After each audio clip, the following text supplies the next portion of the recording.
They say a father's love shapes a daughter. But what happens when a mother's cruelty tries to break hers? Instead, Meredith Ashwood was 29 years old, a public school art teacher, a widow, a single mother raising a little girl named Poppy on $48,000 a year. To the Ashwood family old Boston money, 3 generations of it, she was the stain on the family portrait, the daughter who wore secondhand sweaters, the sister who drove a rusted sedan, the black sheep her mother had never once said, "I love you" to. So when her uncle Thaddeus died and the will was read, no one was surprised. Her mother got $6 million, her brother got the corporation, and Meredith got a rotting termite-infested log cabin buried deep in the Blue Ridge Mountains. A shack with no running water, a roof caving in, walls black with moss. Her brother laughed out loud in the lawyer's office. Her mother didn't even look at her. They thought the joke was on her. They had no idea that beneath the warped floorboards of that dying cabin, past a 1,000-pound iron stove and a 3-ton bank vault door, an old man had spent 22 years hiding something worth $10 million, and a truth that would shatter 3 generations of silence. This is the story of the daughter they threw away and the uncle who never stopped waiting for her to come home. The bell rang at 3:15. Meredith Ashwood stayed kneeling on the classroom floor. Her knees hurt, her back hurt, but the little boy in front of her was still crying. They said my drawing was ugly. His name was Samuel, 7 years old, a cowlick that never stayed down. Can I see it? He handed her the paper. A blue horse, purple grass, a sun with too many rays. Samuel. Yeah, this is the bravest drawing in the whole class. He sniffled. Brave. Brave, because you drew it the way you saw it, not the way they told you to. His face changed, slow, like sunrise. She wiped his cheek with her thumb. Now go get your backpack. Your mom's waiting. He ran. She stayed on her knees a moment longer, because her back really did hurt, and because she needed the quiet. 29 years old, 10 years of teaching, $48,000 a year, a studio apartment she could barely afford. But moments like this, moments like Samuel's face changing, those were the paycheck that mattered. She stood, gathered the paints, turned off the classroom lights. Then her phone buzzed. She looked at the screen. Mother, her stomach dropped. Her mother never called. Not for birthdays, not for Christmas, not when David died, not when Poppy was born. Her mother only called when something was wrong or when something was expected. Meredith stared at the phone. 3 rings, 4. She almost let it go to voicemail, almost. But something in her chest, that small, stubborn hope that lives in every daughter, no matter how many times it's been kicked, made her answer. Hello, Mother. Meredith. Constance Ashwood Vale's voice was the same as it had always been, cold, precise, a voice that could shave ice. Thaddeus is dead. Meredith gripped the edge of a desk. What? Uncle Thaddeus? The mail carrier found him at the cabin 2 days ago. Apparently he'd been gone since last fall. The whole autumn passed and nobody noticed. Mother, I can... The will is being read tomorrow, Boston, 10 a.m. I'll wear something appropriate for once. I can't just... And don't bring the child. The child, not Poppy, not your daughter, not my granddaughter. The child. The line went dead. Meredith stood in the empty classroom. The fluorescent lights hummed. Samuel's brave blue horse lay abandoned on a chair. Uncle Thaddeus. She hadn't heard that name in 22 years. She hadn't cried for anyone in a long time. But she cried right there, in the empty classroom, in her paint-stained cardigan. For an old man, she barely remembered, and she didn't know why. The apartment door burst open before she even got her key out. Mommy, a small missile hit her legs. Poppy, 5 years old, missing 2 front teeth, wearing a pink tutu over her jeans because that was the only acceptable outfit this week. Hey, sunshine. Meredith scooped her up, buried her face in that little neck that smelled like graham crackers and baby shampoo. How was school? Mrs. Delaney said I share nice. That's my girl. Mommy, why are your eyes wet? Kids notice everything. That's the trick. Adults think children don't see, but children see all of it. Mommy's just tired, baby. Do you want a hug? Yes, please. Poppy squeezed with the ferocious strength of a 5-year-old who takes hugs very seriously. That was when the ache came, the one Meredith kept buried most days, the one that said this little girl has never had a grandmother who wanted her, never had aunts, never had cousins at Thanksgiving. Because Meredith had spent nearly 3 decades being the outcast. And an outcast children get nothing either, except love. They get love, because Meredith made sure of it. Every single day, she set Poppy down. Baby, Mommy has to go to Boston tomorrow, just for a day. Can I come? Not this time, but guess who you get to stay with? Poppy's eyes went wide. Grandma Eleanor. Grandma Eleanor. Yes. And there it was, the one grace note in Meredith's small life, her late husband David's mother. Eleanor Ashwood Reyes, the only person in either family who had chosen to love Poppy without conditions. Meredith called Eleanor that night. Of course, sweetheart. Bring her tomorrow morning. We'll bake cookies. Eleanor, you don't have to explain. Just come. That was Eleanor, every time. Meredith hung up, sat on the edge of her bed, Uncle Thaddeus. She closed her eyes and tried to remember his face. But all she could remember was the weight of a small quartz stone and a whisper in a garden and the smell of pipe tobacco. Then nothing. 22 years of nothing. The lawyer's office was on the 42nd floor. Philip Alistair, attorney at law. Mahogany walls. Leather chairs the color of old blood. A view of Boston Harbor swallowed by rain. Meredith walked in wearing her only decent dress. Navy blue. Bought on clearance at Macy's 4 years ago. Still fit, barely. She was 10 minutes early. Her mother and brother were already there. Constance Ashwood Vale, 63 years old. Silver bob. Chanel suit. A diamond brooch shaped like a bird pinned near her collarbone. She looked at Meredith the way you look at a stain on a rug. You're late. I'm 10 minutes early.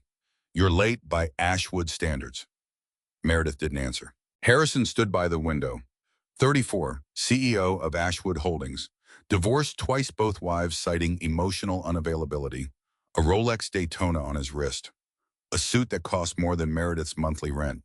He turned, smirked. Well, look what the cat dragged in. Hello, Harrison. That dress, is it vintage or just old? It's my dress. Same thing, apparently. Meredith sat down, folded her hands in her lap, said nothing. Because she had learned, a long time ago, that answering Harrison was like feeding a stray dog. He would only come back for more. Philip Alistair entered, late 60s, silver hair, wire-rimmed glasses. The kind of man who had watched 100 families destroy themselves over inheritances and had stopped being surprised. Shall we begin, please, Constance said. I have a hair appointment at noon. Her brother's death, a footnote to a hair appointment.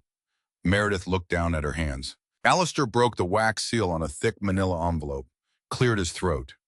The last will and testament of Thaddeus Ashwood. Constance leaned forward. Her diamond brooch caught the light.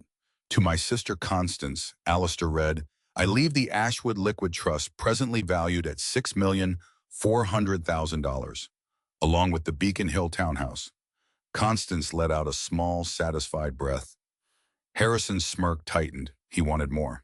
To my nephew Harrison, Alistair continued, I leave the controlling shares of Ashwood Commercial Holdings and the Monterey estate. Harrison's shoulders relaxed. There it was, the empire. He shot Meredith a look, waiting for her to break. She didn't.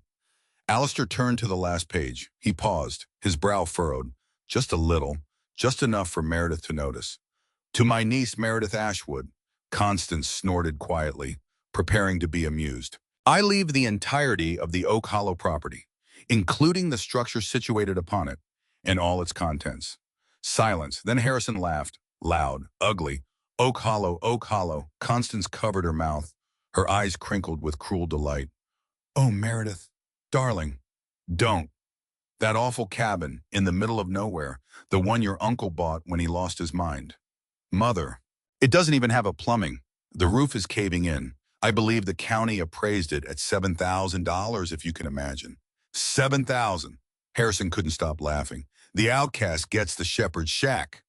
Meredith felt her cheeks burn, not from shame, from something older, something that had been living in her chest since she was 7 years old. But she said nothing because she had learned, a long time ago, that crying in front of them was like bleeding in front of sharks. Constance stood, adjusted her Chanel suit. Well, that was efficient. Meredith, if you need help paying the property taxes on your little shack, do let us know. Harrison might have some spare change. Harrison snorted. I'll check my couch cushions. They walked out, a trail of perfume behind them, the click of Italian leather on marble. Meredith sat frozen in the chair, staring at the carpet. 29 years. 29 years of this. She stood to leave. Miss Ashwood, a moment. Alistair's voice was different now, softer. He had waited until they were gone. She turned. He reached into his breast pocket, pulled out a small envelope, yellowed, aged, held together with a piece of scotch tape gone brown at the edges. Your uncle gave me explicit instructions to hand this to you, and only you, in private, after the reading. She took it. Her name was on the front, typed on an old ribbon typewriter, the kind of type that has weight, that leaves an impression. Did he say anything else? Alistair looked at her a long moment. He said you were the only one who ever understood how to solve his puzzles. Meredith couldn't breathe. And he said to tell you you are the only one he waited for. She didn't open the envelope in the office. She didn't open it in the elevator. She didn't open it until she was back in her cold, damp car in the parking garage. Rain streaking the windshield. The heater making its usual dying wheeze. Her hands shook. She peeled back the yellowed flap. Two things fell into her lap. The first was a brass key.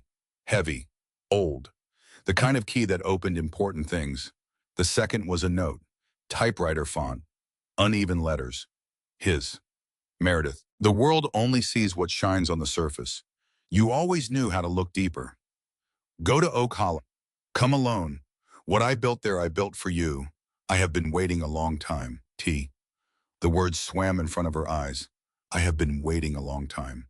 Meredith pressed her palm against her mouth because a memory she hadn't touched since childhood, was clawing its way up from wherever memories go to hide when they hurt too much. She was 7 years old, the Ashwood mansion, the great foyer, marble floors, a staircase that curved like a swan's neck.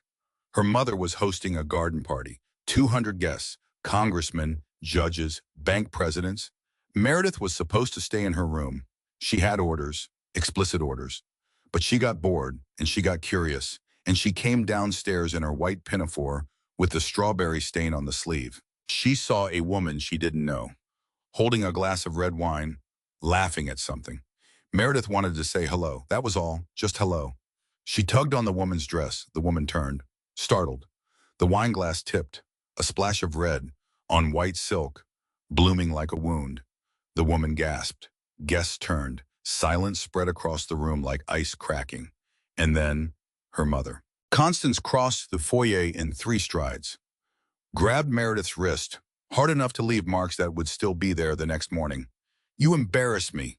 Then the slap, open-palmed across her small face, in front of everyone. The guests looked away, pretended not to see. Meredith didn't cry. She just stood there, her cheek burning, her wrist aching, her mother's fingers still wrapped around her arm, then a hand on Constance's shoulder. That's enough, Connie, Uncle Thaddeus. He didn't yell. He didn't argue. He just pried his sister's fingers off Meredith's wrist, one at a time, like removing a trap from a small animal's leg. Then he lifted Meredith into his arms, carried her out through the French doors, into the garden, past the roses. He sat down on the stone bench by the koi pond. He didn't say anything for a long time. He just held her. Then, finally, you are not wrong, little bird. You are just different. And different is not bad. Different is what the world has been waiting for. Meredith didn't know those words. Not really, not at 7, but she felt them, in her chest, like a door opening. Uncle Thaddeus reached into his pocket, pulled out a small wooden box, one of his puzzle boxes, the kind he made in his workshop. Watch, he pressed, slid, twisted. The box opened. Inside, a single stone quartz, cloudy white with veins of gold light. I have carried this since I was a boy. It is not worth anything, but it has kept me company in dark places. He pressed it into her small palm. When you feel alone, when she tells you that you are wrong, when you forget who you are, hold this stone and remember. Remember what Uncle, he looked at her a long time, his eyes wet. Remember that someone loved you exactly as you are. The next morning, Uncle Thaddeus was gone. He left before dawn, took 2 suitcases and a truck, did not say goodbye to anyone, not even to her, except he had said goodbye. He had said it the night before, in a garden to a 7-year-old girl. She just hadn't known it was goodbye. Meredith sat in her car in a Boston parking garage all those years later. The brass key was heavy in her hand. I have been waiting a long time. She reached into her purse, pulled out her wallet, opened the tiny inner pocket. The quartz stone was still there. She had carried it every day since she was 7. Sometimes she forgot it was there. Sometimes she reached in during a hard day to touch it, just to remember. She pressed it against her heart, and she made a decision. Eleanor's kitchen smelled like sugar cookies. You don't have to do this, honey. I know. That drive alone, in your car, the Blue Ridge is no joke this time of year. I know. Meredith, Eleanor set down the dish towel, came around the counter, took Meredith's face in her flour-dusted hands. What is it really? Meredith looked into her mother-in-law's eyes, the eyes that had cried at her wedding, the eyes that had held David when he was a baby, the eyes that now held Poppy the same way. Eleanor, I think he loved me all that time, and I never knew. Eleanor didn't say anything for a moment. Then you go find out, sweet girl. You go find out. Poppy came running in with sprinkles on her cheeks. Mommy, Grandma, let me eat 2 cookies. Meredith knelt down, held her daughter tight. You be good for Grandma. Okay. Okay, are you gonna bring me a present? Meredith laughed. Wet. Broken. I'll try sunshine. I will try. She kissed Poppy's forehead, kissed Eleanor's cheek. Then she got in her old sedan, turned the ignition, and she drove, south, then west, then further west, into the mountains. The interstate turned into a highway. The highway turned into a 2-lane. The 2-lane turned into a dirt road. The trees closed in, ancient pines, old-growth oaks, a forest that had been standing since before America had a name. Her GPS lost signal an hour ago. She was following the hand-drawn map Alistair had given her. The sun was bleeding through the canopy when she crested the final ridge, and she saw it. Oak Hollow. Meredith stopped the car. Her mother had not exaggerated. The cabin sat in a small, overgrown clearing, surrounded by a wall of dark trees. The roof sagged in the middle, cedar shingles missing, black moss climbing the log walls like a slow green fire. The front porch tilted, the windows opaque with grime. It looked like the forest was eating it, slowly, patiently. She sat in the car a long time, engine ticking in the silence. Uncle Thaddeus, she said it out loud. What did you do? She got out, zipped her jacket against the mountain cold. The air smelled like pine and cold water and something older. She climbed the porch. The boards groaned but held. The front door was heavy oak. A rusted padlock hung from a hasp. The brass key was too big for the lock. She frowned. Then she smiled. Because of course it was. Because that would be too easy. And Thaddeus never did anything easy. She found a rock in the yard, smashed the padlock. It shattered like a cookie. She pushed the door open. Stale air hit her. Mildew, damp wood, old paper. Something else too, something faint. Pipe tobacco. Cold. But there. She clicked on her flashlight. The beam cut through the dark. One room, massive, a single space, a sagging bed in one corner, a heavy oak desk piled with yellowed newspapers. And in the dead center of the room, the stove. An antique cast iron behemoth, easily 1,000 pounds. Thick iron pipes rising up through the ceiling, coated in decades of soot. Meredith stared at it because it did not belong there. It was too big, too heavy, too important for a room this small. But she didn't know that yet, not really. Night came fast in the mountains. She spread her sleeping bag on the floor of the porch. Too spooked to sleep inside. Ate a granola bar. Drank water from her bottle. Watched the last light drain out of the sky. The rain started around 10. Soft at first, then heavier. A steady drum on the sagging roof. Then, a sound, a knock. Meredith sat up, heart pounding. Another knock. At the porch door. She was 3 hours from any town. 2 hours from cell service. Alone.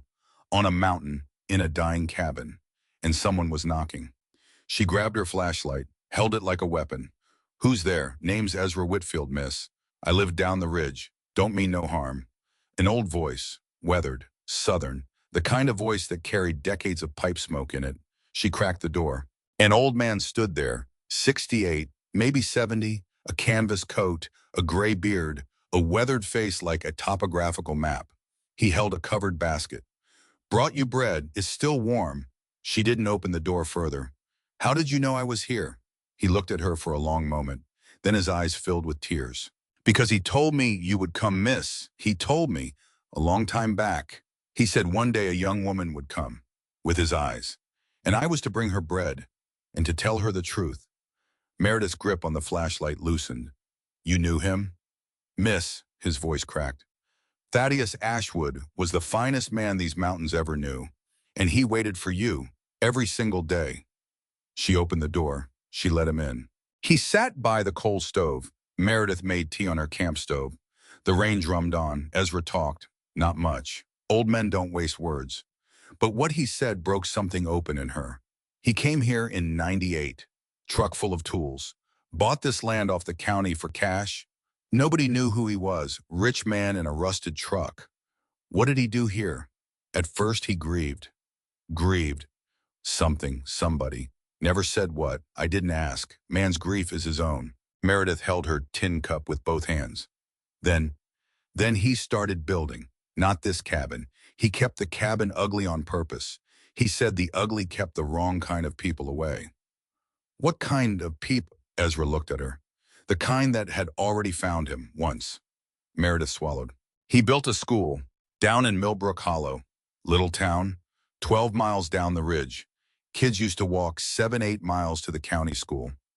He paid for a new one, buses, books, teachers' salaries. Anonymously. He didn't want thanks, just wanted the kids to have a chance. Ezra sipped his tea. He paid Mabel Turner's hospital bill when she had her heart surgery, paid the mortgage on the Delacruz farm when they were about to lose it, paid for Danny Kirkland's college, paid, never signed his name, never came to the ceremonies, never wanted the plaque. Meredith couldn't speak. Her family had called him insane, a hermit, a paranoid recluse, and all this time. Why did he stay hidden? Ezra looked at the fire that wasn't there. Because, miss, there was one person in this world he loved more than his own life, and he couldn't get to her, and so he loved everyone else's kids. Because he couldn't love his. Meredith started to cry. Silent, no sound, just tears. Ezra reached over, patted her hand once. Then he stood. There's things in this cabin you need to find, miss. He built it for you to find them, but you'll find them in your own time. That's how he wanted it. At the door he stopped. He kept one picture on his bedside table. Just one. All these years. Of what? Ezra smiled. Said. Beautiful.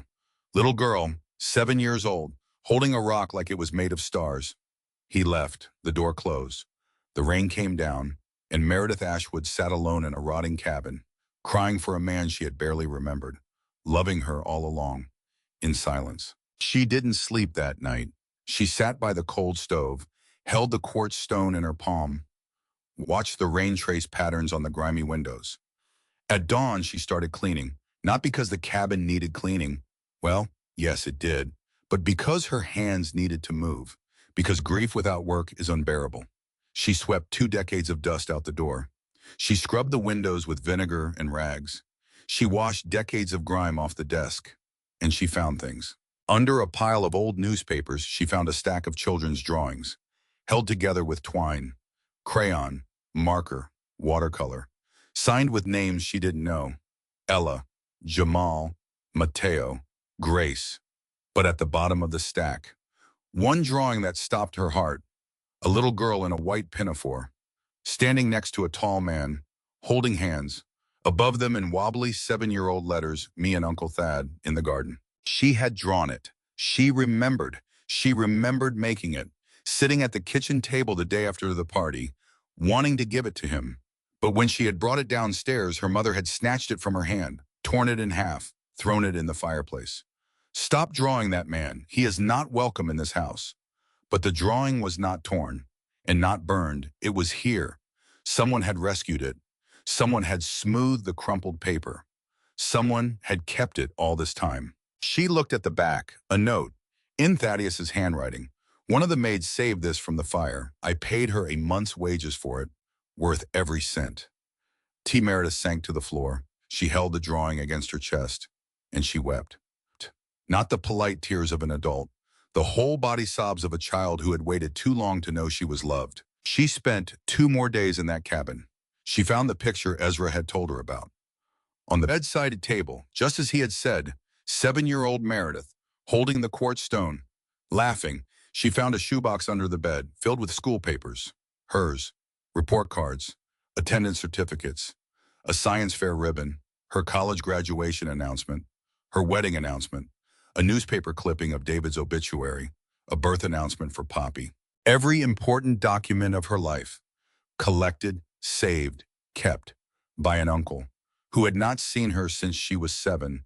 She found a folder labeled, "For Meredith." When she is ready, inside, letters, dozens, maybe 100, all addressed to her, all sealed, all never sent.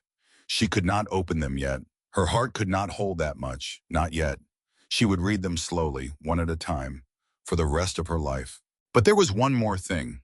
She could feel it. Some pressure in the room, some absence that was not an absence. On the afternoon of the 3rd day she was sweeping near the massive iron stove.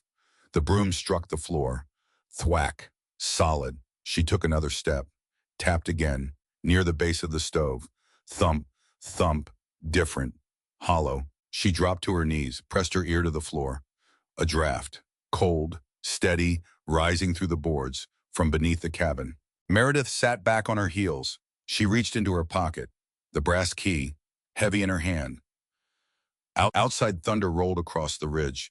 The light through the grimy windows went blue, then gray, then dark. She stared at the 1,000-pound iron stove in the center of the room. He had been waiting, and whatever he had been waiting to give her was right beneath her feet. She stood, walked to the desk, set the brass key down on the wood, and then she began very slowly to search the desk for a hidden latch. Because Uncle Thaddeus, he had always built hidden compartments. The desk was old, solid oak, heavy as sin, the kind of desk they built when men still expected furniture to outlive them. Meredith ran her hands along its edges, slow, careful, the way an archaeologist touches a bone. Because Uncle Thaddeus, he had always built hidden compartments. When she was 5, he had given her a jewelry box that looked ordinary, until you pressed the 3rd rose on the lid. Then a secret drawer slid out, and inside was a piece of chocolate. He had laughed when she found it. See, little bird, the world is full of secret drawers. You just have to know where to press. She checked the top drawer. Nothing. 2nd drawer. Nothing. 3rd drawer. She pulled it all the way out, set it on the floor, reached into the empty space with her flashlight. Nothing. She sat back on her heels. Come on, Uncle. Come on. She pulled the desk away from the wall, checked the back panel. Solid. She got underneath, ran her hands along the bottom. There. A ridge, where there shouldn't be a ridge. Her fingers found a small wooden latch, recessed, almost invisible. She pressed it. Click. A false back panel in the bottom drawer popped open with a soft sigh. Meredith held her breath. She reached in, pulled out a leather-bound ledger. Deep green, cracked spine, perfectly preserved, wrapped in oilcloth like something you would find in a shipwreck. She unwrapped it at the desk, held her flashlight in her teeth. The pages were not accounts, not diary entries. They were blueprints, hand-drawn ink, meticulous, precise as a surgeon's stitch. Meredith turned the pages slowly. Level 1, a concrete stairwell, 50 steps. Level 2, a corridor, a vault door. She squinted at the manufacturer's mark. Diebold Nixdorf. Level 3, a room, bigger than the cabin above it, bigger by a lot. And the drawings showed things inside that room. Vehicles, shelves, cabinets, a desk, a whole life underground. She flipped to the final page. A schematic of the iron stove, except the stove wasn't a stove. The stove was a lock. Meredith stared at the drawing. Her mouth went dry. Then she stood up, walked to the center of the room, looked at the 1,000-pound cast iron beast, and started to laugh. Not happy laughter, half crazy laughter. The laughter that comes when your whole life stops making sense, because her mother had called this cabin worthless. Her brother had called it a shepherd's shack. The county had appraised it at $7,000, and Uncle Thaddeus had turned it into a fortress. The blueprint showed a lever, 3 feet up the back of the stovepipe, hidden behind the flue. She reached around. Her fingers went black with soot. Her sleeve caught on something jagged. Then, cold iron, a lever, small, barely there. She wrapped her fingers around it. Took a breath. "Uncle, please," she pulled. Nothing. She pulled harder, braced her boots against the floor. "Come on, come on, come on." Clack, a sound like a bank vault, deep, metallic. It vibrated through her bones. Meredith let go of the lever, stood back, and she watched. The stove, the 1,000-pound stove, moved. Not fell, not tipped. It slid, smooth, silent, on hidden grease tracks built into the floor, like a magic trick performed by a ghost. It slid 3 feet to the left and stopped. Meredith stood frozen. Beneath where the stove had been, a steel plate, flush with the floor, riveted, industrial. In its center, a single keyhole. Cold air rose through the seams, carried the scent of concrete and engine oil, and something else, something clean, something maintained. She pulled the brass key from her pocket. Her hand shook so hard she almost dropped it. She knelt down, slid the key into the lock. It fit. Of course it fit. She turned it. A deep metallic groan, the kind of groan that heavy machines make when they are being asked to move for the first time in years. She lifted the trapdoor, pitch black beneath. The cold air rushed up and hit her face. Ozone. Dry. Sterile. Not the smell of a hole in the ground, the smell of a facility. She reached for her flashlight, turned it on, aimed it down. The beam did not hit dirt. It hit poured concrete, rebar, a staircase spiraling into the dark. Meredith Ashwood stared into that stairwell for a very long time. Then she took the first step. Her boot hit the third stair. A hum, low, mechanical, coming from the walls. Then, light, caged industrial LEDs flickered on. One by one, down the spiral, cool, sterile white. Meredith gasped, because whoever had built this, had built it to last, had built it with off-grid power, with systems that woke up when they were needed. 2 decades underground, and it still worked. "Uncle, who were you? Who were you really?" She descended, counted the steps, 10, 20, 30, 40, 50. Her boots hit a solid landing. She stood in a narrow corridor, concrete walls, LED strip lighting, an air handler humming somewhere she couldn't see. At the end of the corridor, a door. But it wasn't a door, it was a vault, circular, steel, polished, 6 feet across, bolts as thick as her wrist. Diebold Nixdorf, the same manufacturer plate she had seen in the blueprint. A bank vault door, in a fortress, under a cabin, in the middle of nowhere. Meredith walked toward it slowly. Beside the vault door, a keypad, brushed steel. Beneath the keypad, a small shelf. On the shelf, a wooden box. She would have recognized that box in the dark. Interlocking cherry and walnut. Brass hinges, small, delicate, perfect. One of his puzzle boxes, older than her marriage, in waiting. Meredith lifted it with both hands, sat down on the concrete floor, put the box in her lap. For a long moment she couldn't open it, because she knew whatever was inside was for her, was from him, was the last message she would ever receive from the only person in her family who had ever loved her. She pressed, slid, twisted, just like when she was 5. The box opened. Inside, a single piece of parchment, typewritten. His, Meredith. The combination is the date I understood that my empire was built on sand, and the date you showed me what actually matters.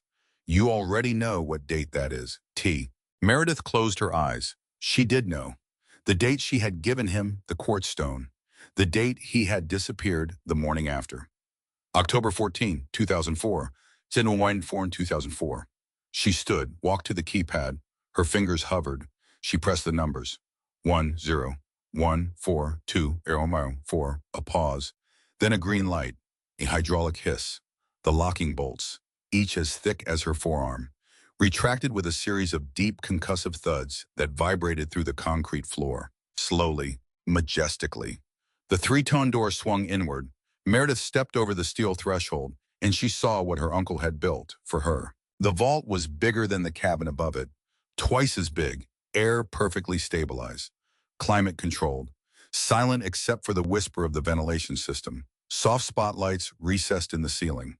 On her left, 3 custom platforms, 3 vehicles. The first, a 1955 Mercedes-Benz 300 SL Gullwing. Silver, gleaming, its iconic doors closed. Meredith knew nothing about cars, but she knew beauty when she saw it. It looked like sculpture. Beside it, a 1969 Ford Mustang Boss 429, cherry red, chrome bumper reflecting the lights. Beside it, a 1967 Shelby Cobra 427, deep British racing green. 3 cars, any one of which would fund a school, any one of which would send Poppy to college. On her mind, rows of matte black Pelican cases, stacked on brushed steel shelving, neat as a library. Meredith walked to the nearest shelf, popped the latches on the top case. Gold, not jewelry, not coins. 1 kilogram gold bullion bars, perfectly uniform, cut into custom foam, 10 bars per case, untraceable, isolated from banks, beyond markets, beyond taxes, beyond the reach of any Ashwood who thought they were owed a share. She counted the cases. 10. She did the math. Then did the math again. 100 kilograms of gold. She sat down on the concrete floor. Just sat down. Her legs gave out.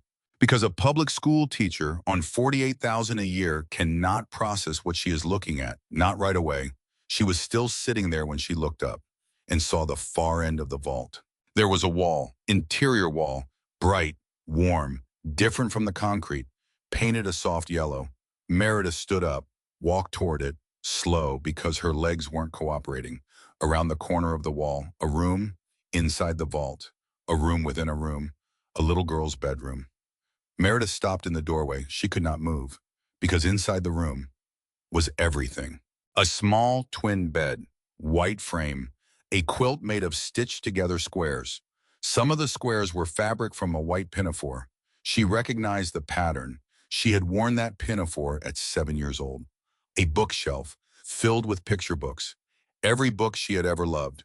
Where the Wild Things Are, Frog and Toad, Bread and Jam for Francis, a small desk, a jar of paintbrushes, watercolors, pastels, charcoals, everything set out, waiting, a chalkboard on one wall, and every other wall, her drawings, hundreds of them, the blue horse she had drawn at 6, the purple sunset at 8, the self-portrait at 9, the first watercolor at 11, the pen and ink of her cat at 13.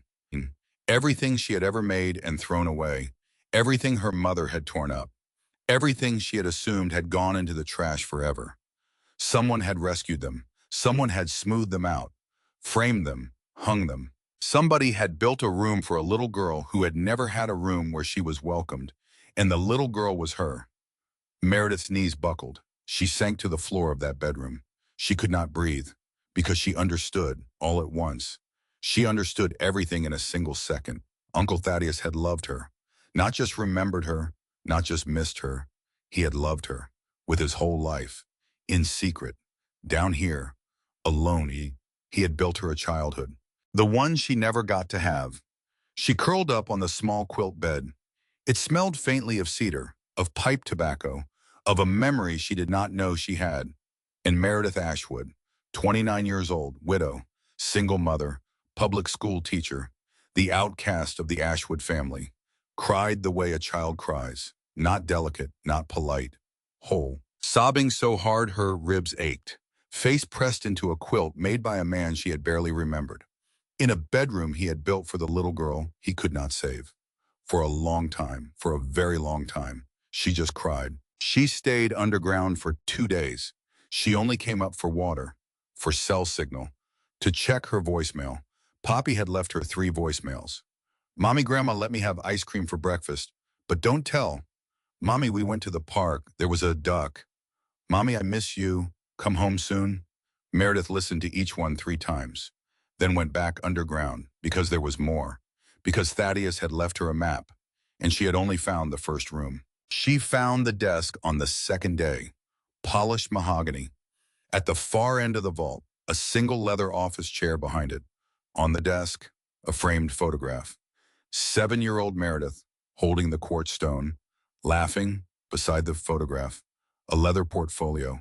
She opened it. The Oak Hollow Trust. Legal documents. Authenticated. Notarized. Dated across 2 decades. bearer bonds, historical deeds, a velvet-lined display of Morgan silver dollars, graded, sealed in acrylic. And behind those, a stack of ledgers, 22 of them, one for each year. She opened the oldest, dated 2004. It was not accounts. It was a diary. October 15, 2004. I left this morning. I did not say goodbye to her. I could not. If I had spoken to her one more time, I would have taken her with me. And that would have destroyed her, because Constance would have hunted us to the end of the earth. And a little girl deserves, a mother, even a cruel one, more than she deserves to be a hostage in a war. So I go, alone. I will build a place, and I will wait. She will find me one day, because she has the eyes. She has the eyes that see what other people miss. Until then, I will do what I can. From the dark, T. Meredith turned the page. November 3, 2004. Bought land in Blue Ridge Mountains, North Carolina. The realtor thinks I am insane. The land is worthless, he says. Nothing here but rock and pine. Good.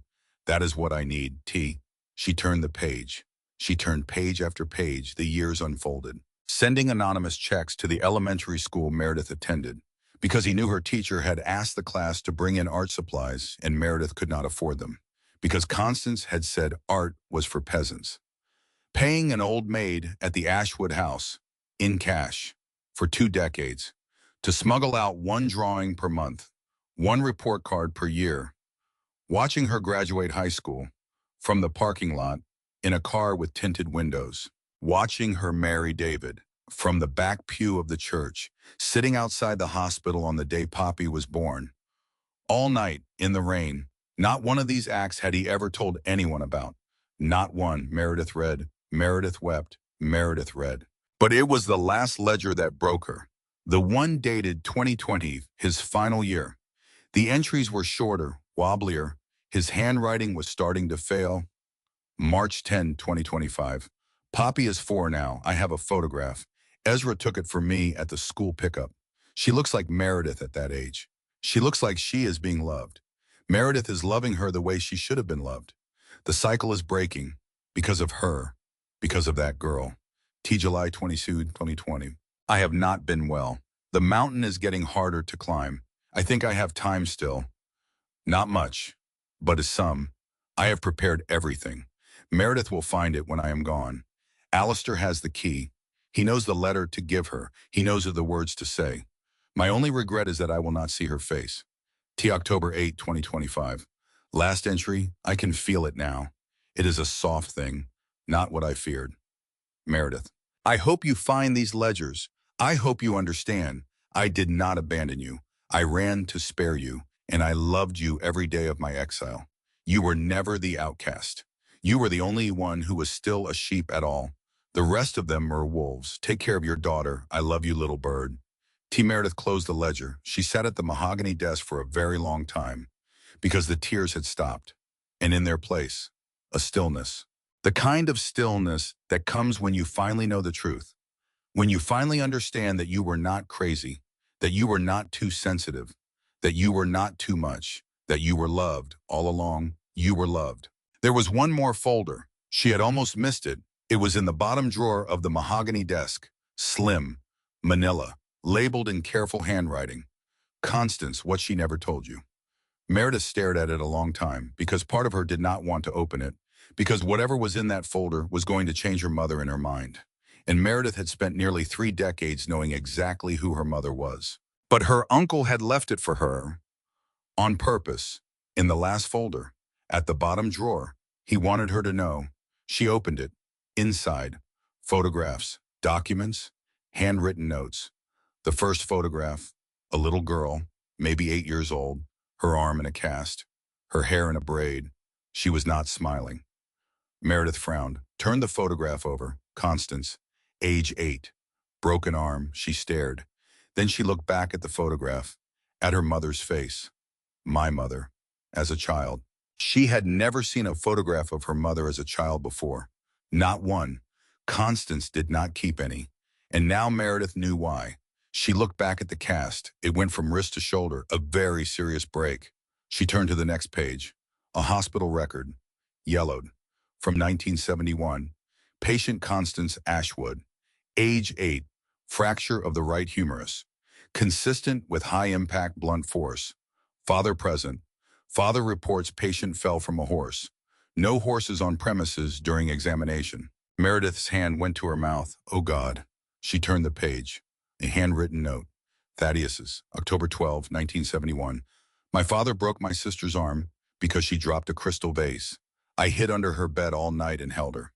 She stopped crying at some point. I did not. I promised her I would protect her. Forever. I was 5. I have kept the wrong promise. All these years, I have protected everyone but her. I did not know how to protect her from what she became. T. Meredith could not read anymore. She closed the folder. She sat at the desk. She thought about her mother, Constance Ashwood Vale, the woman who had never held her, the woman who had slapped her at 7, the woman who had called her a disappointment, a stain, a stray dog. That woman had been a little girl once, a little girl in a cast, whose father had done that to her. And Meredith understood, not forgave, not yet, maybe not ever, but understood. Her mother had learned cruelty the same way Meredith had learned tenderness, by imitation, by repetition, by having no one else to teach her different. And Uncle Thaddeus, he had run from that house, but he had run knowing his sister was still trapped inside it. He had not just been running from Constance. He had been running from his own failure to save her. Meredith set the folder down, and for the first time in her entire life, she did not hate her mother. She grieved for her. The way a daughter grieves for a mother she should have had, but didn't.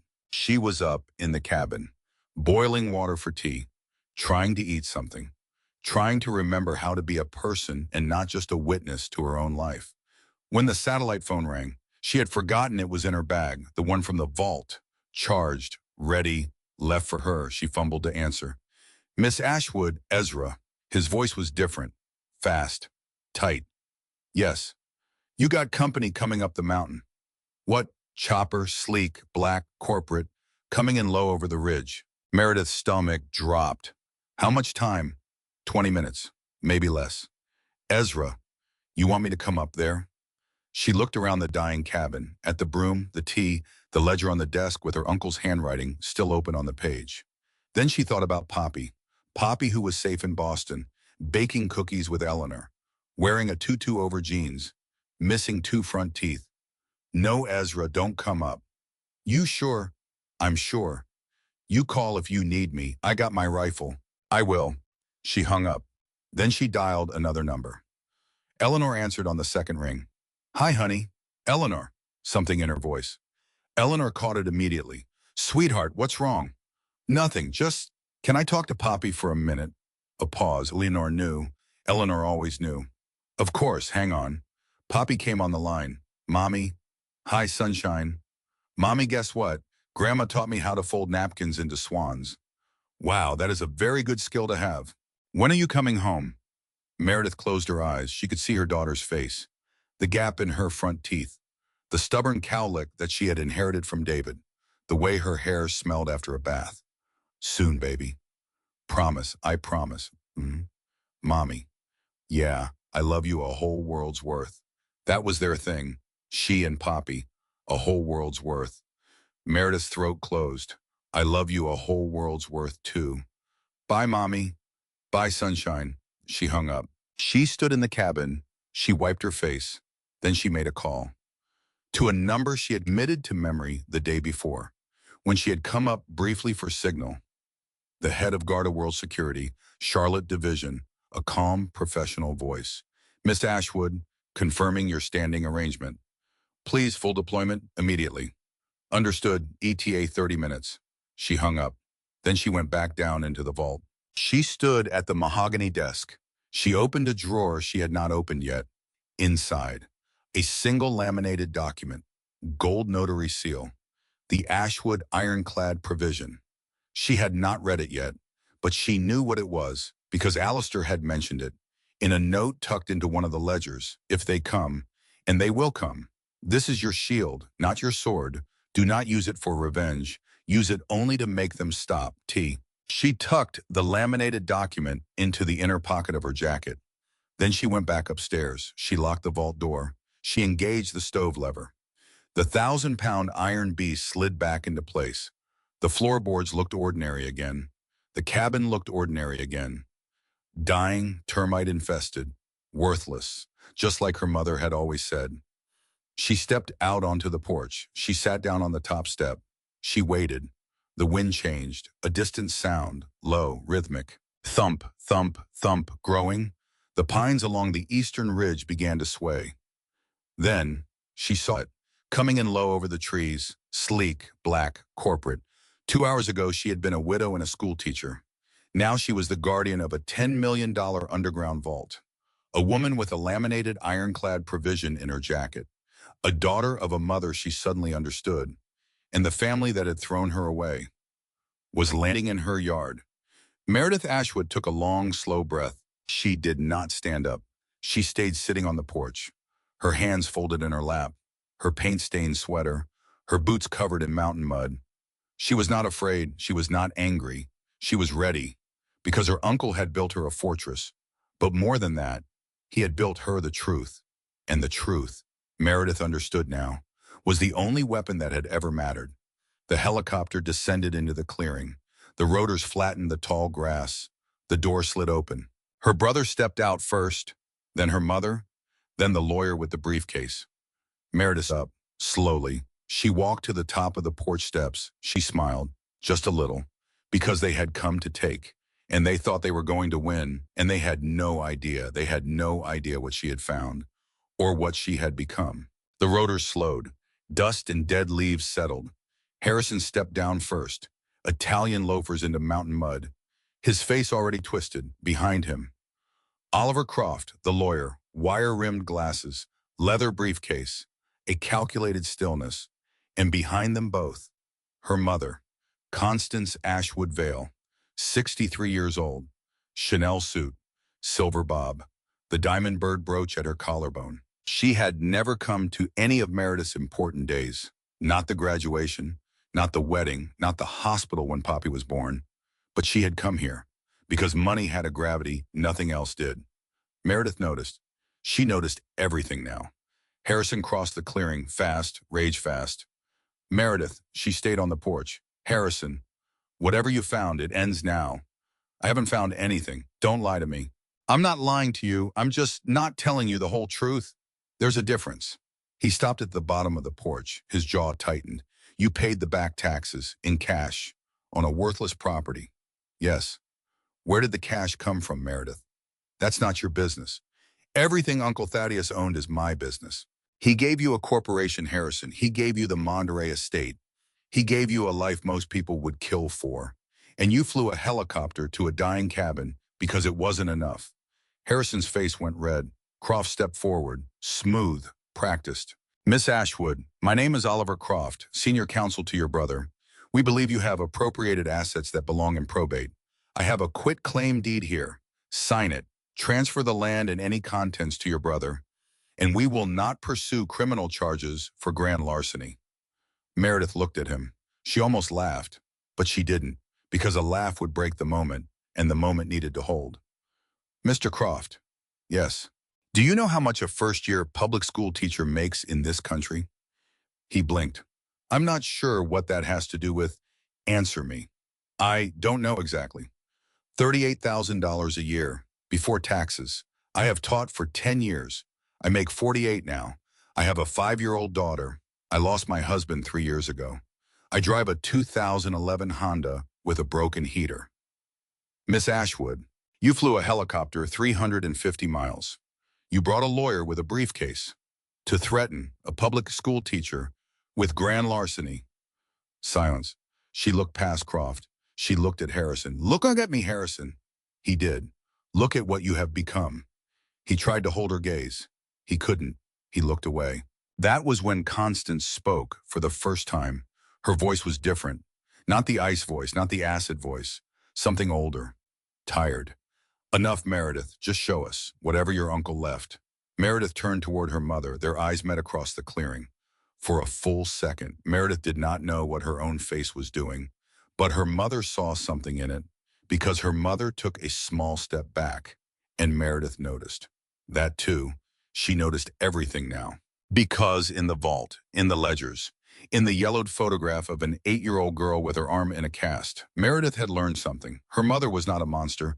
Her mother was a wounded child, in a 63-year-old body, in a Chanel suit. And knowing that, Meredith realized, was the most powerful thing she had ever known. Mother. Yes. Sit down, Constance blinked. Excuse me? Sit down on the porch steps, please. Harrison snorted. Mother, don't. Meredith did not raise her voice. Sit down. Something in her tone, something none of them had ever heard before. Constance walked to the porch. She sat down, her Chanel suit on the rotted wood. She looked, for the first time in Meredith's memory, small. The SUVs came up the drive, 3 of them, black, armored, bristling with antennas. They boxed the helicopter in, doors opened. 4 men in tactical gear stepped out. Bulletproof vest, sidearms visible, the Garda World patch on their shoulders. Behind them, 2 more vehicles, cars this time, sedans with tinted windows. A man in a tweed coat stepped out of one. Jonathan Wright, automotive historian, senior appraiser, flown in from the auction house. Harrison looked around wildly. What is this? Meredith did not answer him. She raised one hand toward the security team. Stand it down.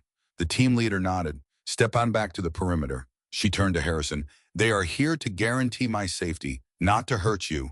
I don't want anyone hurt. Harrison stared at her. Who are you right now? I'm your sister, same as I always was. You are not. Yes, I am. You just never bothered to look. She reached into her jacket, pulled out the laminated document. The gold notary seal caught the afternoon light. She held it out to Croft. Read this. He took it. His eyes scanned the page. She watched his face. It changed slowly. Slowly first. Attorney confidence. Reading, assessing. Then, pause, then. His mouth opened slightly. Then, he turned pale. He looked at her over the wire-rimmed glasses. Miss Ashwood, where did you get this? From my uncle. In a folder marked, for the day they come. Croft turned to Harrison. His voice was very quiet. Mr. Ashwood. What? What does it say? Croft swallowed. Your uncle did not liquidate his empire in 2004. What? He appeared to, publicly but privately. He restructured. He placed 51% of the voting shares of Ashwood Holdings in a holding company called Apex Holdings, LLC. Harrison went white. That's impossible. It is not impossible, Mr. Ashwood. It is documented, notarized, filed, and this document, the Ashwood ironclad provision, contains a trigger clause. What? What trigger? Croft read from the paper. In the event that any member of the Ashwood family attempts to challenge Meredith Ashwood's inheritance, or to intimidate, coerce, or physically approach her with hostile intent, Apex Holdings will immediately liquidate all shares of Ashwood Holdings to 3 named competing funds, at market rate within 48 hours. Croft looked up.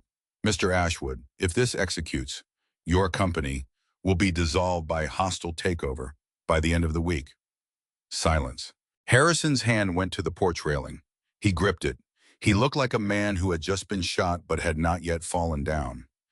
He looked at Meredith. You would do that? I don't want to do that. You would. I would, if you made me.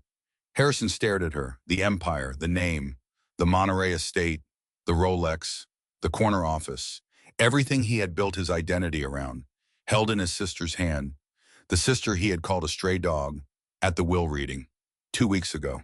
Meredith took the document back from Croft, folded it carefully, put it back in her jacket. Sit down, Harrison. He sat, right there, on the porch step next to their mother, for the first time in either of their adult lives.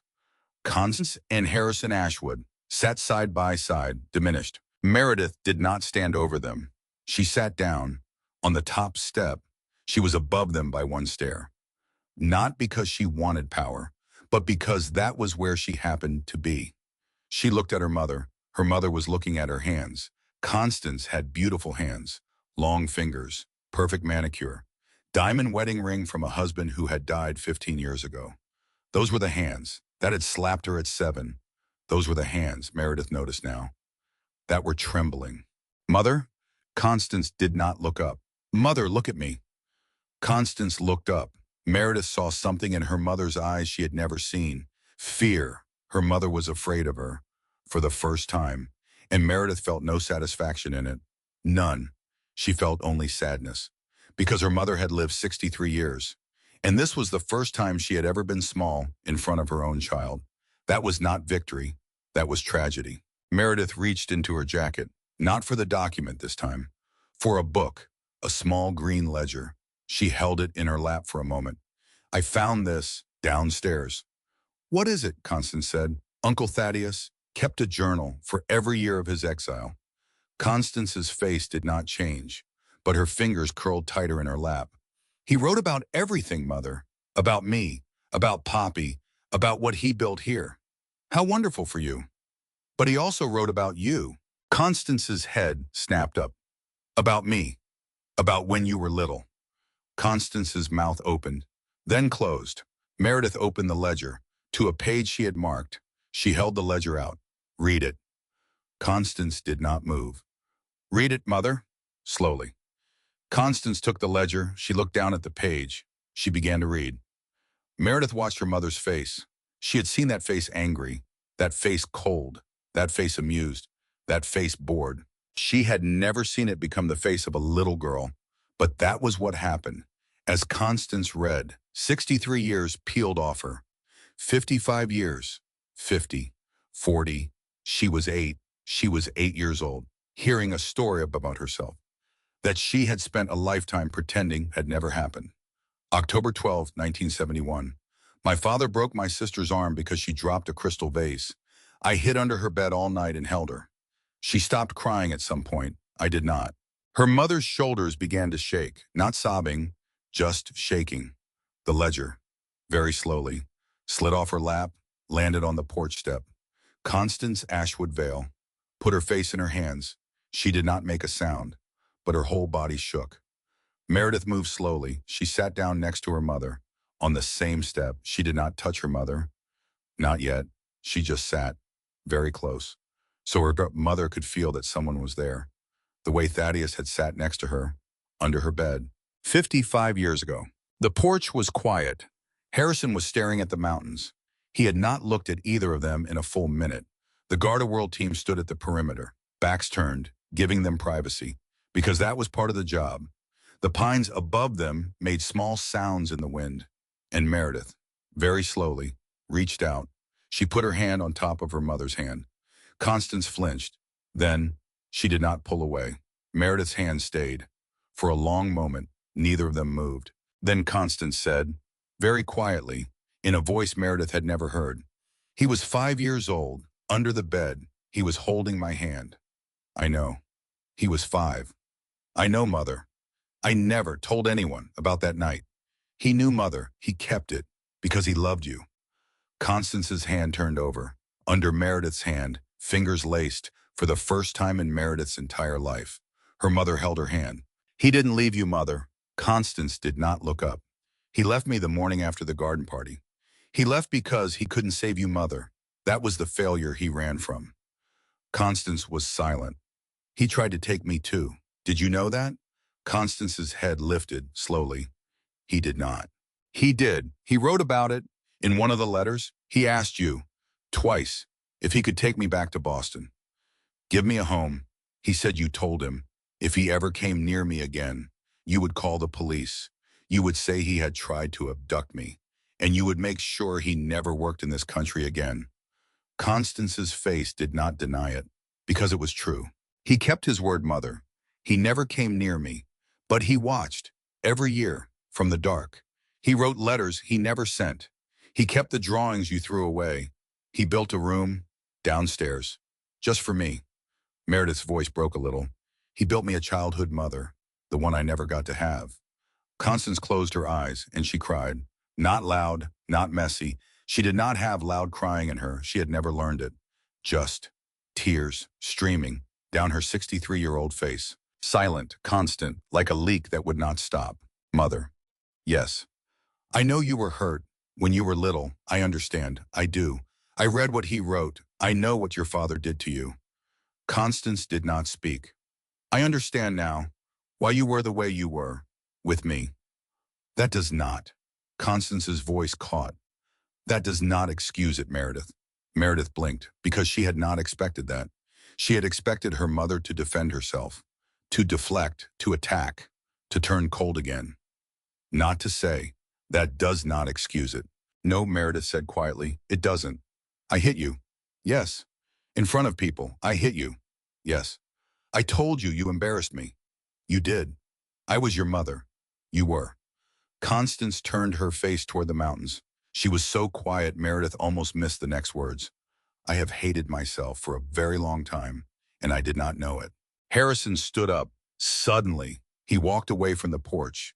Toward the trees, he put his hands on the top of his head, the way people do when they have run too fast, or when their world is ending, or both. Meredith watched him go. She did not call him back. He needed to be alone with what he had just seen. Their mother is a person, not a fortress. That was a hard thing to see if you had spent your whole life hiding behind the fortress. He walked to the tree line.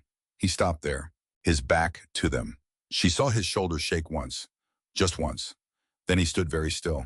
Meredith turned back to her mother. Constance had picked the ledger back up. She was holding it, not reading, just holding, the way you hold a photograph of someone who has died. Mother, yes.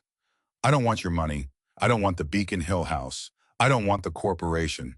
Harrison can keep it all. I don't want anything from any of you. Constance nodded slowly. I only want one thing. What? I want you to leave Poppy and me alone, if that is what you want to do. Constance flinched. But, Meredith's voice was steady, if you ever want to meet your granddaughter, to know her, to love her, to try, my door is open. I will not slam it. I will not turn you away because I do not want to be the person who taught my daughter that grandmothers are terrifying strangers. Constance did not speak for a long moment. Then, very quietly, Meredith? Yes. Would you show me a photograph of her? Meredith paused. Then, slowly, she pulled out her phone. She opened it. She held it toward her mother. A picture of Poppy, yesterday morning. Sprinkles on her cheeks. Missing 2 front teeth. Wearing a pink tutu over jeans.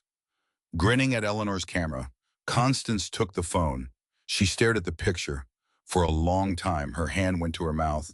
Then she began to cry again. But different this time, not the silent leak, actual sobs. Small, half-swallowed, like a woman who had never learned how to sob out loud and was learning now. She looks like you did. Mother, when you were little, before I taught you to stop smiling like that. Meredith swallowed hard. Constance handed the phone back. Her hand shook. I do not deserve to meet her, Meredith. That is not up to you. That is up to me. And I am telling you, you may. Constance closed her eyes. I do not know how. I know you don't. Neither did I. When Poppy was born, I had to learn from nothing, from the opposite of what I was given. How did you learn? Meredith almost said from Eleanor, which was true, and she would say it later, when the time was right. But right now, she said the more honest thing. I learned because I decided that it would stop with me. Harrison came back. His face was different, not defeated, something else. He did not have a word for it yet, because he had never worn this expression before. He stopped at the bottom of the porch. He looked up at Meredith. I'm not going to fight you. Okay. I'm going to keep the company. Okay. You could take it. You have the paperwork. I know. Why aren't you taking it? Meredith looked at him, at her brother, at the man who had laughed at her in the lawyer's office, who had called her a stray dog, who had flown a helicopter across state lines to threaten her. Because Harrison, if I take your company, it will destroy you, and you already had one man in your life who tried to raise you by destroying you. I'm not going to be the second. Harrison looked at his shoes for a long time, then, not looking up. Do you think he would have wanted to know me too? Meredith felt her chest ache. Because this right here, was the little boy her brother had once been, buried under 34 years of trying to become the father who never loved him. Yes, Harrison, I think he would have. Even after everything I said to you at the will. Even after that. Harrison nodded. He looked at his mother on the step. His mother crying quietly. His mother small. He climbed the porch. He sat down beside her. He did not touch her, but he sat. And it was maybe the closest they had ever sat in their entire lives. The Garda World team began to withdraw. At Meredith's nod, The helicopter blades started to spin. Croft picked up his briefcase. Constance stood, slowly, stiff. She looked at Meredith. May I write to her?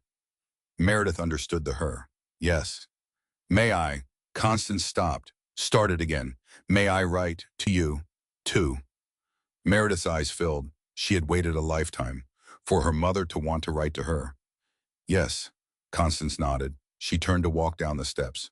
Then she stopped. She turned back. She took 2 small steps. She lifted her arms slowly, awkwardly, like a woman who has never done this movement. She reached out. Meredith stepped forward. Constance put her arms around her daughter. They held each other, 2 women, on a rotting porch, in the middle of the Blue Ridge Mountains. It was not a good hug. Constance did not know how to do it right. Her arms were stiff, her shoulders too high. She smelled like Chanel No. 5 and hairspray, and something under that. Something old and tired and terrified. But it was a hug, the first one. Meredith closed her eyes. She held her mother. Because her mother was a little girl in a cast. Because her uncle had loved his sister. Because someone in this family had to be the one who did not pass the wound forward. She whispered, I love you, Mother.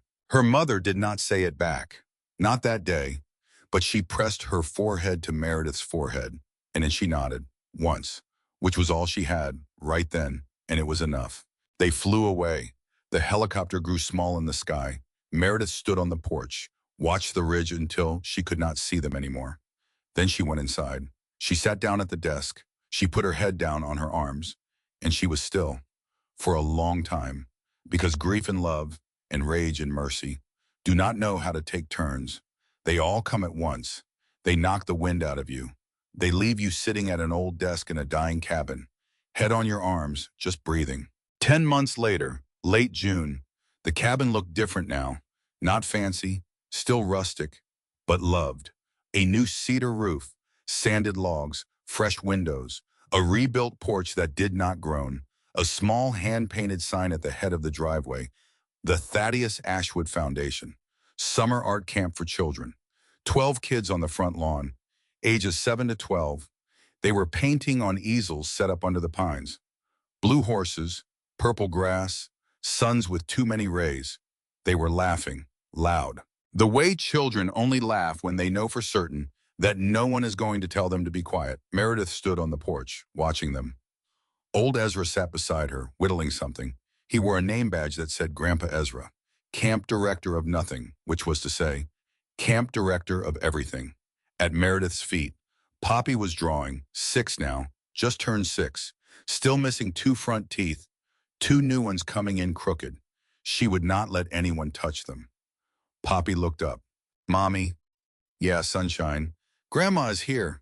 Meredith looked up.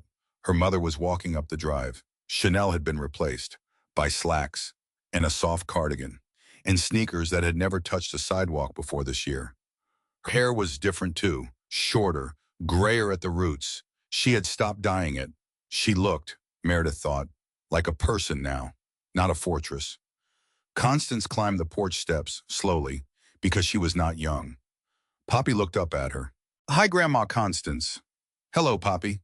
Constance sat down on the top step, right next to Poppy. She did not She did not touch her. She had learned, over the months, that touching a child was a privilege, not a right. You waited to be invited. Poppy looked at her. Then, very slowly, with great ceremony, Poppy pushed her drawing across the wood, toward her grandmother, a drawing of 3 women, standing in a row, holding hands, above them, in wobbly letters, me and Mommy and Grandma. Constance stared at it, her mouth open, then closed. Then she said, very quietly, May I keep this? Poppy nodded solemnly, Yes, but you have to promise that you will put it on your fridge. I do not have a fridge that I look at, sweetheart. Then you have to get one. Grandma Eleanor has a whole one. Constance looked up at Meredith. Her eyes were wet. Meredith smiled. You heard her, Mother. Better get a new fridge. Constance let out a small laugh. It was not a laugh Meredith had ever heard before. It was the laugh of a person who was learning how. That evening, the children were gone, picked up by parents, buses, a few by the local carpool. Ezra had gone home to his cabin down the ridge. Constance was inside, reading a bedtime story to Poppy. She was terrible at it. She used the wrong voices. She skipped pages. Poppy corrected her every time. Constance did not mind being corrected, which was the biggest miracle of all. Meredith stood alone on the porch. The sun was going down. She held something in her hand, the quartz stone. Older than her memory, she turned it in her fingers. It caught the last light. It was not worth anything, just a piece of driveway rock, cloudy white with veins of gold light. But it had kept her company the whole way here. Meredith looked up at the mountains, at the fading sky. She said it out loud, just for him. "Thank you, Uncle." The wind moved through the pines. She listened, somewhere, behind the cabin. Poppy laughed. Constance laughed, too. Different laughs, but laughs, together. Meredith smiled. She closed her fingers around the stone. She thought about all the things her uncle had left her. The gold, the cars, the bonds, the vault. They were not the inheritance, they were the packaging. The inheritance was this, a little girl in a pink tutu, laughing with her grandmother, in a cabin in the mountains. A grandmother who had learned, finally, in her 60s, to laugh. An old man with a bad knee, whittling on a porch and being called grandpa by children who were not his blood. A school teacher who had learned that she had always been enough, that she had always been loved, that the one they had thrown away was never the shame of the family. She was the one who carried the light to wherever it needed to go next. Meredith Ashwood put the quartz stone in her pocket. She turned toward the cabin door, toward her mother's terrible bedtime story voice, toward her daughter's giggle, toward the light spilling warm and yellow through the windows of a cabin that her family had called worthless. She went inside, she closed the door, and the pines above the roof made small sounds in the wind.